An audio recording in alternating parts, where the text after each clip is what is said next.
प्रेम शुक्ला जी, विरासत के पर गर्व करना और विरासत को सम्मान देना, ये हम क्यों भूल गए थे? प्रेम शुक्ला जी बताइए। ये इसलिए भूल गए थे कि कांग्रेस स्वतंत्रता काल के बाद पंडित जवाहरलाल नेहरू के नेतृत्व में सनातन की विरासत को उसने अस्पृश्य घोषित कर दिया था।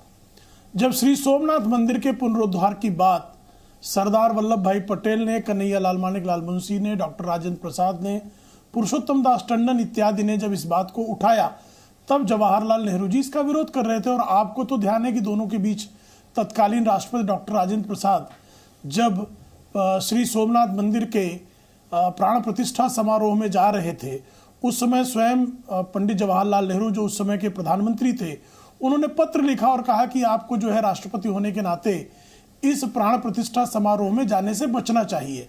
तब डॉक्टर राजेंद्र प्रसाद ने अपने पत्र के माध्यम से तत्कालीन प्रधानमंत्री पंडित जवाहरलाल नेहरू को यह कहा था कि मैं राष्ट्रपति पद के दायित्व से मुक्त होना पसंद करूंगा, लेकिन श्री सोमनाथ मंदिर के प्राण प्रतिष्ठा समारोह में जाऊंगा।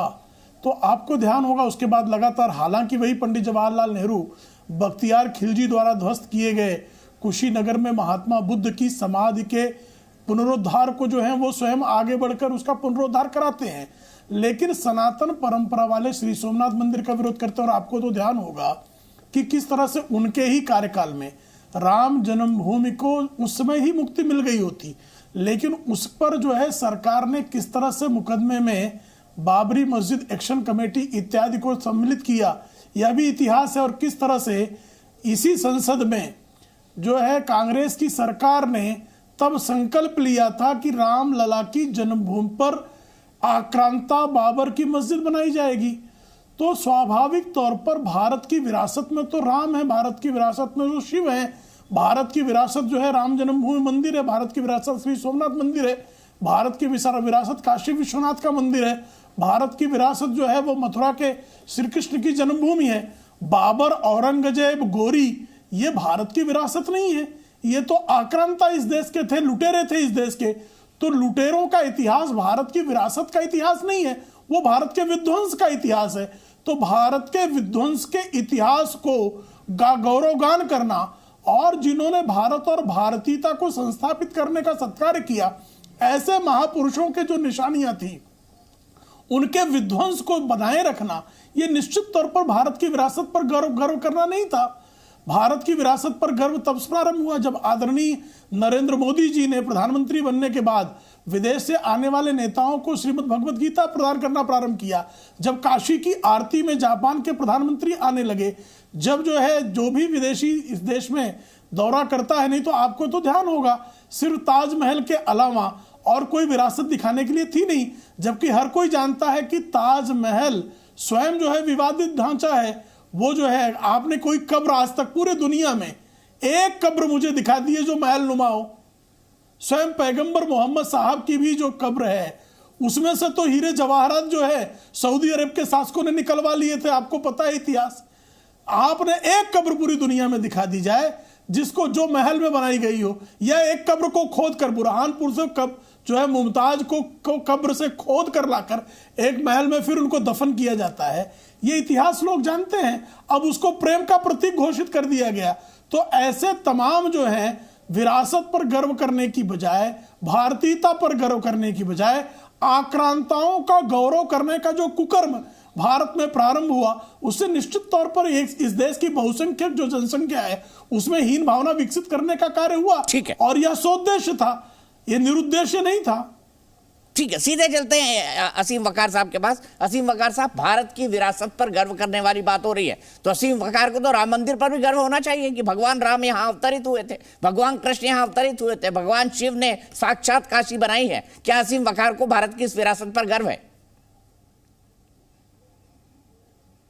नहीं, देखिए, मैं सुन रहा था, बड़ा बढ़िया बोले हैं प्रेम शुक्ला जी, लेकिन वो अपनी पार्टी के हिसाब से बोले हैं, वो देश के इतिहास के हिसाब से नहीं बोले। तो प्रेम शुक्ला जी अपनी पार्टी का इतिहास बता रहे थे, अपने पार्टी की आइडियोलॉजी बता रहे थे।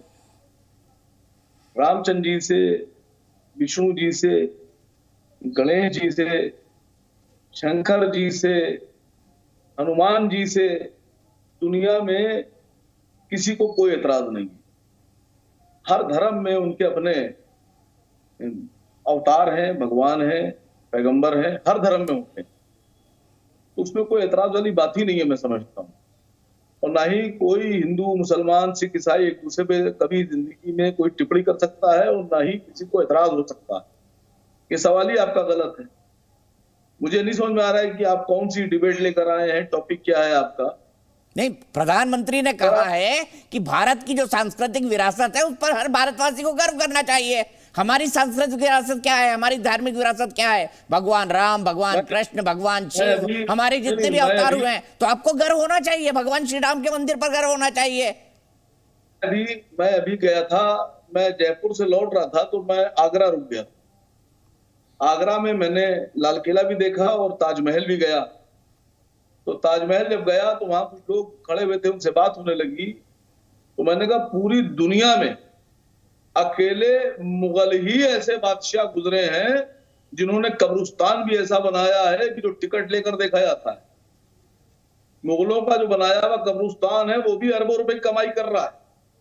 बाकी दुनिया में किसी की इतनी हाई थिंकिंग नहीं हो सकती, ऊंची सोच, कि वो कब्रिस्तान ऐसा बना दें कि लोग पूरी दुनिया से कब्रिस्तान देखने के लिए टिकट लेकर आ रहे हैं।